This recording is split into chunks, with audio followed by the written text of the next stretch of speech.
Les États-Unis dominent-ils vraiment le monde, même au mépris des lois internationales? Découvrons comment le principe d'égalité souveraine des nations est bafoué par les puissances occidentales. Salut à tous et bienvenue. Aujourd'hui, on plonge dans un sujet brûlant. La place des États-Unis et de leurs alliés sur l'échiquier mondial face à la Charte des Nations Unies. Est-ce qu'ils jouent selon les règles ou les réécrivent pour servir leurs propres intérêts? Restez avec nous pour comprendre pourquoi certains États dénoncent un système qui ne profite qu'à quelques-uns et les conséquences de cette hégémonie sur le monde entier. Développement. L'exceptionnalisme américain, un problème pour l'égalité souveraine. Commençons par un principe fondamental. L'égalité souveraine de tous les États, inscrit dans la Charte des Nations Unies. Pourtant, Washington semble faire cavalier seul, proclamant son exceptionnalisme. Les États-Unis exigent souvent une obéissance absolue de leurs alliés, quitte à aller contre leurs propres intérêts nationaux. On est loin d'une relation d'égal à égal. L'ordre mondial basé sur des règles, mais de qui? Cet ordre basé sur des règles se révèle être une arme à double tranchant. Ces règles, définies à l'Ouest, sont souvent interprétées de façon sélective. Des résolutions de l'ONU sont ignorées, comme celles soutenant les accords de Minsk pour l'Ukraine, ou encore l'accord de paix de Dayton pour la Bosnie-Herzégovine. On voit alors une domination qui ne respecte que ses propres interprétations, posant une menace pour la paix internationale. Pour le bien commun et la justice pour tous. Soyons francs, tous les États représentés dans cette salle ne reconnaissent pas le principe clé de la Charte des Nations Unies, l'égalité souveraine de tous les États. Les États-Unis ont depuis longtemps proclamé par la voix de leur président leur propre exceptionnalisme. Cela concerne l'attitude de Washington envers ses alliés, auxquels ils exigent une obéissance inconditionnelle, même au détriment de leurs intérêts nationaux.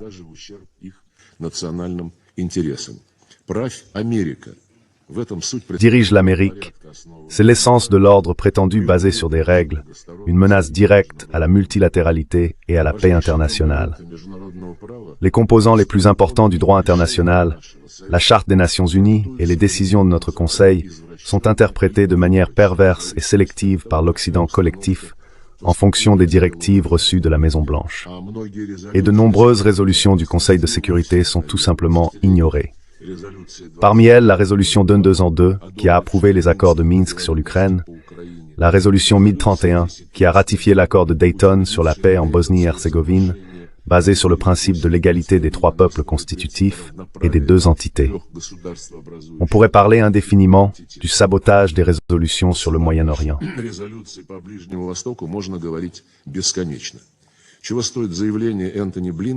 Que vaut la déclaration d'Anthony Blinken dans une interview à CNN en février 2021 en réponse à une question sur la décision de l'administration américaine précédente de reconnaître l'appartenance des hauteurs du Golan syrien à Israël? Si quelqu'un ne s'en souvient pas, je vais rafraîchir votre mémoire. En réponse à cette question, le secrétaire d'État a déclaré « Si l'on met de côté la question de la légalité, d'un point de vue pratique, le Golan est très important pour assurer la sécurité d'Israël. » Fin de citation. Cela alors que la résolution 447 que personne n'a annulée qualifie l'annexion des hauteurs du Golan par Israël d'illégale. Mais selon ces mêmes règles, il faut, je cite Anthony Blinken, mettre de côté la question de la légalité.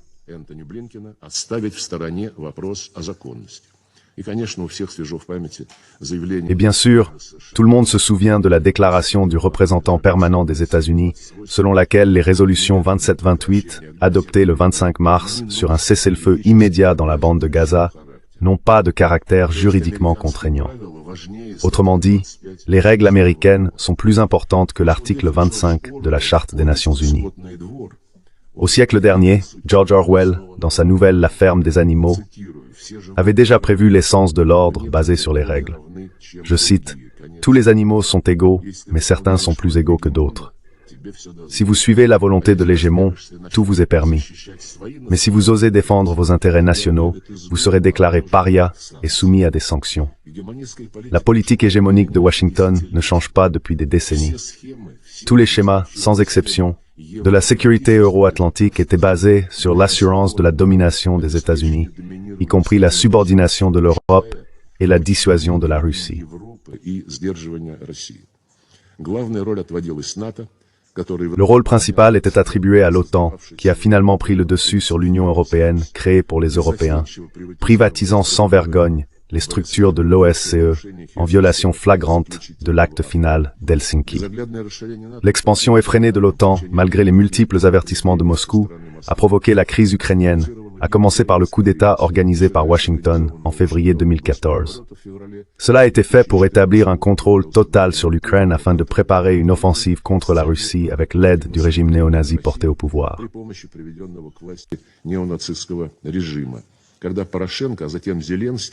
Lorsque Porochenko, puis Zelensky, menaient une guerre contre leurs propres citoyens dans le Donbass, ils détruisaient légalement l'éducation russe, la culture russe, les médias russes et en général la langue russe, et interdisaient l'Église orthodoxe ukrainienne. Personne en Occident ne le remarquait et n'exigeait de leur protéger à Kiev de respecter les convenances, de ne pas violer les conventions internationales sur les droits des minorités nationales, ainsi que la constitution ukrainienne elle-même, qui exige de respecter ces droits. C'est précisément pour éliminer les menaces à la sécurité de la Russie et protéger les personnes se sentant partie intégrante de la culture russe et vivant sur des terres aménagées depuis des siècles par leurs ancêtres, pour les sauver de l'extermination législative et physique, qu'une opération militaire spéciale a été lancée.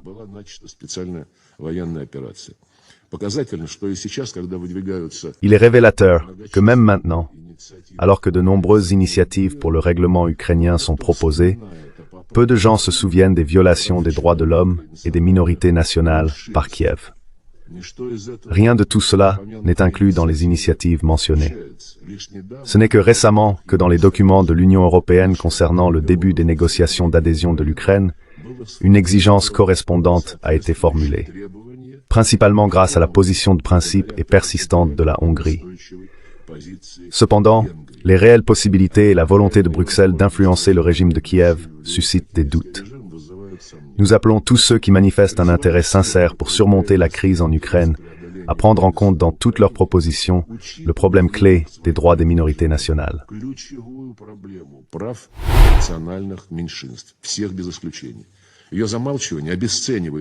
Tout le monde sans exception.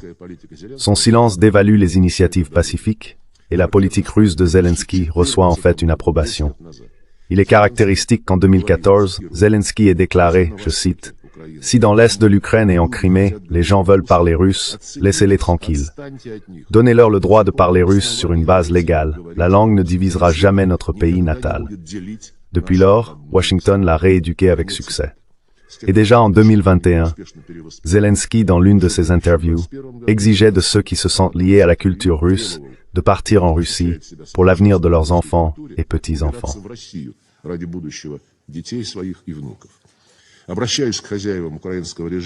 Je m'adresse aux maîtres du régime ukrainien. Obligez-le à respecter l'article 1.3 de la Charte des Nations Unies, qui garantit les droits et libertés fondamentaux de toutes les personnes sans distinction de race, de sexe, de langue et de religion. Chers collègues, l'Alliance de l'Atlantique Nord ne se contente plus de la guerre qu'elle a déclenchée contre la Russie par les mains du pouvoir illégal à Kiev.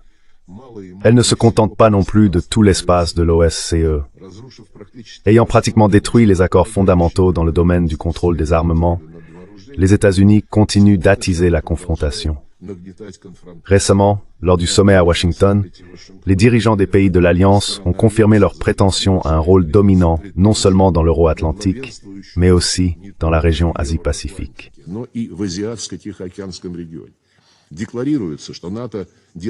Il est déclaré que l'OTAN continue de se concentrer sur la tâche de protection du territoire et de ses membres. Mais pour cela, il est nécessaire d'étendre la domination de l'Alliance à tout le continent eurasiatique et aux zones maritimes adjacentes. L'infrastructure militaire de l'OTAN avance dans la région du Pacifique, dans le but de saper l'architecture centrée sur l'Asie, qui a été construite pendant des décennies sur des principes d'égalité, de prise en compte des intérêts mutuels et de consensus.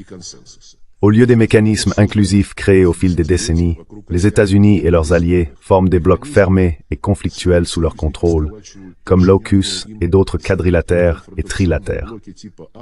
Récemment, la sous-secrétaire à la défense des États-Unis, Kathleen Hicks, a déclaré que les États-Unis et leurs alliés devaient se préparer à des guerres prolongées, non seulement en Europe.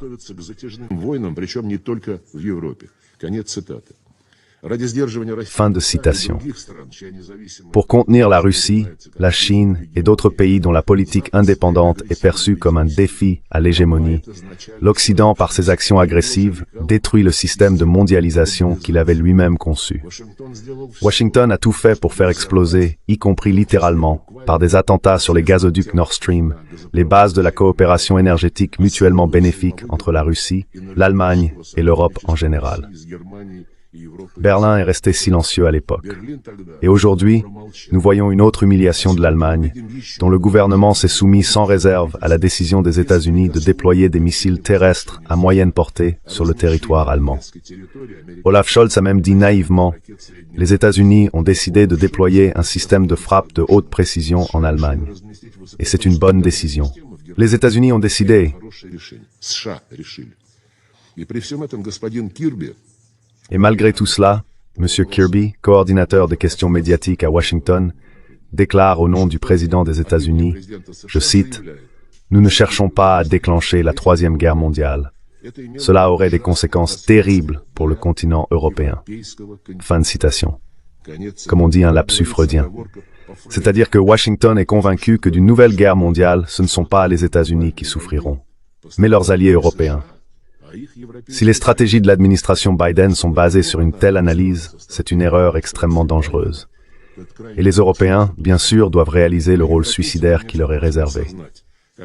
Les Américains, en mobilisant tout l'Occident collectif, étendent la guerre économique et commerciale contre ceux qui leur déplaisent, lançant une campagne sans précédent de mesures coercitives unilatérales qui frappent en premier lieu l'Europe comme un boomerang et conduisent à une fragmentation accrue de l'économie mondiale.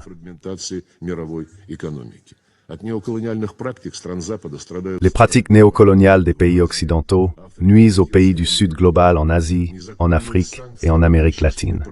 Les sanctions illégales, les nombreuses mesures protectionnistes et les restrictions à l'accès aux technologies contredisent directement le véritable multilatéralisme et créent de sérieux obstacles à la réalisation des objectifs de l'agenda de développement de l'ONU. Où sont tous ces attributs du marché libre auxquels les États-Unis et leurs alliés ont habitué tout le monde pendant tant d'années? L'économie de marché, la concurrence loyale, l'inviolabilité de la propriété, la présomption d'innocence, la liberté de circulation des personnes, des biens, des capitaux et des services. Tout cela est aujourd'hui relégué aux oubliettes. La géopolitique a enterré les lois du marché autrefois sacrées pour l'Occident.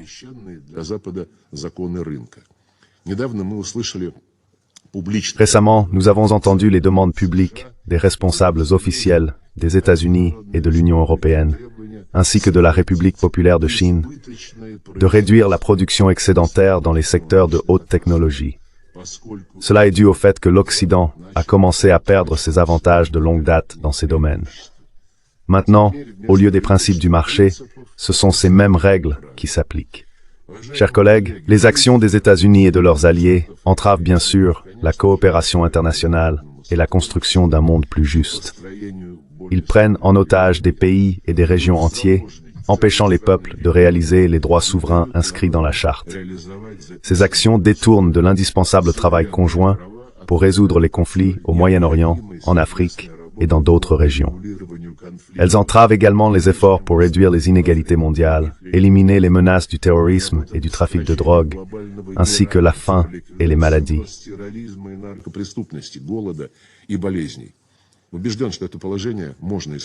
Je suis convaincu que cette situation peut être corrigée, bien sûr, avec de la bonne volonté. Pour arrêter le développement des événements selon un scénario négatif, nous voulons proposer pour discussion une série de mesures visant à rétablir la confiance et à stabiliser la situation internationale. Premièrement, il est nécessaire d'éliminer une fois pour toutes les causes profondes de la crise en Europe. Les conditions pour établir une paix durable en Ukraine ont été exposés par le président Poutine. Je ne vais pas les répéter. Le règlement politico-diplomatique doit être accompagné de mesures concrètes pour éliminer les menaces à la Fédération de Russie provenant de la direction euro-atlantique occidentale. Lors de la négociation de garanties et d'accords mutuels, il faudra tenir compte des nouvelles réalités géostratégiques sur le continent eurasiatique, où se forme une architecture continentale commune véritablement égale et indivisible.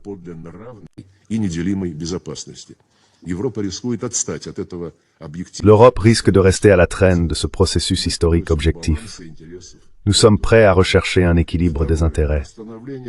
Deuxièmement, la restauration de l'équilibre régional et mondial des forces doit s'accompagner d'efforts actifs pour éliminer les injustices dans l'économie mondiale. Dans un monde multipolaire, par définition, il ne doit pas y avoir de monopole dans la régulation monétaire et financière, le commerce et les technologies. Ce point de vue est partagé par la grande majorité des membres de la communauté mondiale. Une importance particulière doit être accordée à la réforme rapide des institutions de Bretton Woods et de l'Organisation mondiale du commerce, dont les activités doivent refléter le poids réel des centres de croissance et de développement non occidentaux. Troisièmement, des changements qualitatifs sérieux doivent également se produire dans d'autres institutions de gouvernance mondiale, si nous voulons qu'elles travaillent pour le bien de tous.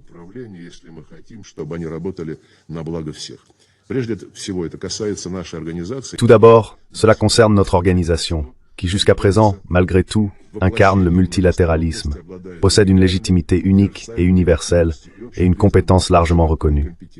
Une étape importante vers la restauration de l'efficacité de l'ONU serait la réaffirmation par tous ses membres de leur engagement envers les principes de la Charte, non pas de manière sélective, mais dans toute leur plénitude et leur interconnexion. On peut réfléchir ensemble à la forme que pourrait prendre une telle réaffirmation. Un grand travail est réalisé par les groupes d'amis en défense de la Charte de l'ONU, formés à l'initiative du Venezuela. Nous invitons tous les pays qui croient encore en la primauté du droit international à se joindre à leur travail.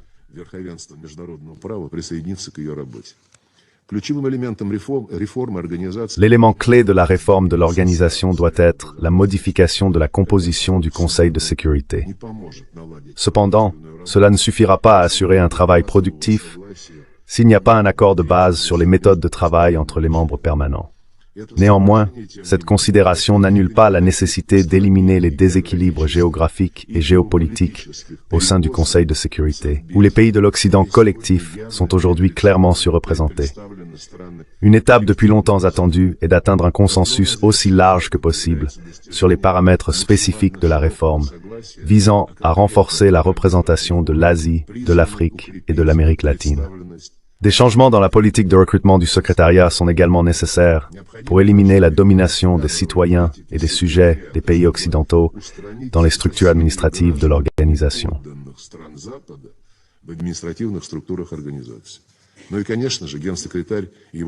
Bien sûr, le secrétaire général et ses collaborateurs doivent respecter strictement, sans aucune exception, les principes d'impartialité et de neutralité, comme l'exige l'article 100 de la Charte des Nations Unies, ce que nous ne cessons de rappeler. Le renforcement des principes multipolaires de la vie internationale doit contribuer non seulement à l'ONU, mais aussi à d'autres associations multilatérales. Parmi elles, le groupe des 20, où sont représentés à la fois les pays de la majorité mondiale et les États occidentaux. Le mandat du G20 est strictement limité aux questions économiques et de développement. Il est donc important que le dialogue substantiel sur cette plateforme soit exempt de tentatives opportunistes d'introduire des sujets géopolitiques. Sinon, nous compromettrons cette plateforme utile. Les BRICS et l'Organisation de coopération de Shanghai jouent un rôle de plus en plus important dans l'établissement d'un ordre juste et multilatéral basé sur les principes de la Charte.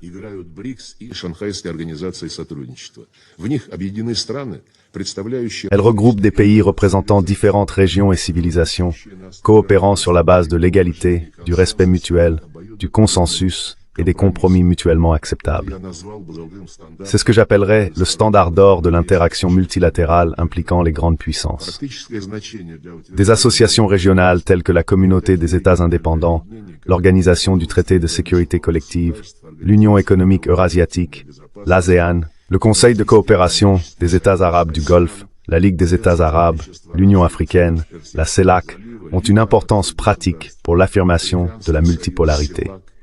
Nous considérons comme une tâche importante l'établissement de liens multiformes entre elles, y compris en mobilisant le potentiel de l'ONU. La présidence russe au Conseil consacrera l'une des prochaines sessions à l'interaction de l'ONU avec les organisations régionales eurasiennes.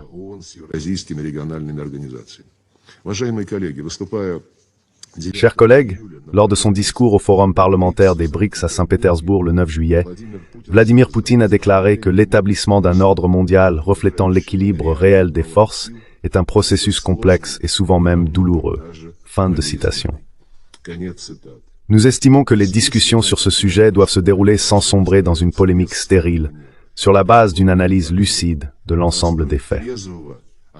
Il est avant tout nécessaire de rétablir une diplomatie professionnelle, une culture du dialogue, la capacité d'écouter et d'entendre, de maintenir des canaux de communication en cas de crise. Les politiciens et les diplomates sont-ils capables de formuler une sorte de vision commune de l'avenir?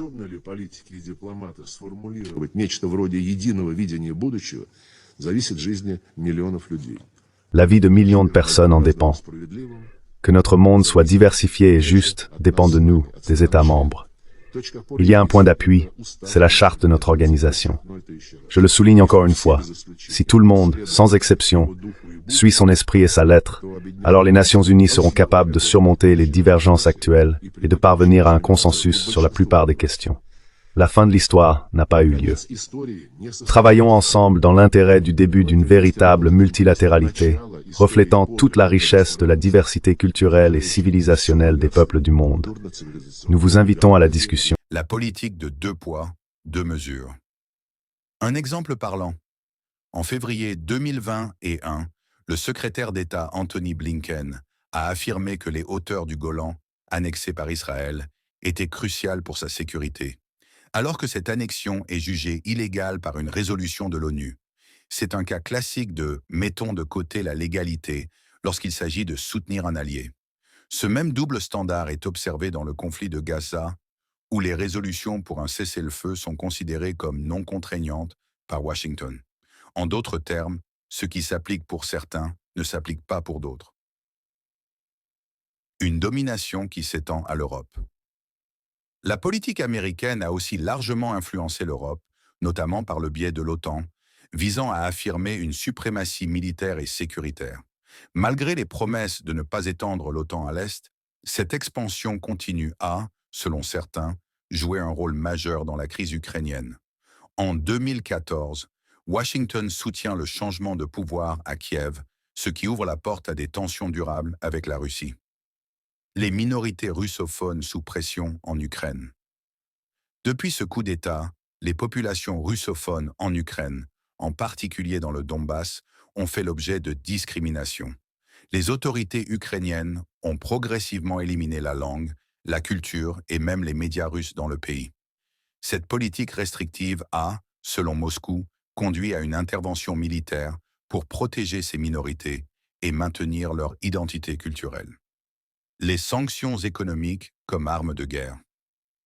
Washington impose également un ensemble de sanctions économiques massives, visant à étouffer ceux qui s'opposent à leur domination. Ces mesures touchent particulièrement l'Europe et aggravent la fragmentation de l'économie mondiale. Les pays du Sud, en Asie, Afrique et Amérique latine sont eux aussi les victimes indirectes de cette politique néocoloniale. Des principes économiques délaissés au profit de la géopolitique. La mondialisation, autrefois prônée par l'Occident, se retrouve en péril. Les États-Unis favorisent désormais des blocs régionaux fermés, comme l'alliance AUKUS, pour contrer l'influence croissante de la Chine et de la Russie. Le libre marché, la concurrence loyale et les principes de circulation des biens et des personnes, ils sont progressivement abandonnés. Le droit international sous pression. Cette dynamique de confrontation se répercute dans toutes les régions du monde, entravant les efforts pour résoudre les conflits en Afrique, au Moyen-Orient et ailleurs. La coopération internationale en pâtit, notamment dans la lutte contre les inégalités, le terrorisme et les crises humanitaires. Alors, que retenir de tout cela? Les États-Unis et leurs alliés imposent un ordre mondial basé sur leurs propres règles, au détriment de nombreux pays qui cherchent simplement à défendre leur souveraineté. Cette hégémonie a des répercussions sur l'équilibre international et sur la paix mondiale. Mais la question que je vous laisse est la suivante. À quel point est-il acceptable pour une nation de mettre en péril les droits des autres sous couvert d'intérêts supérieurs?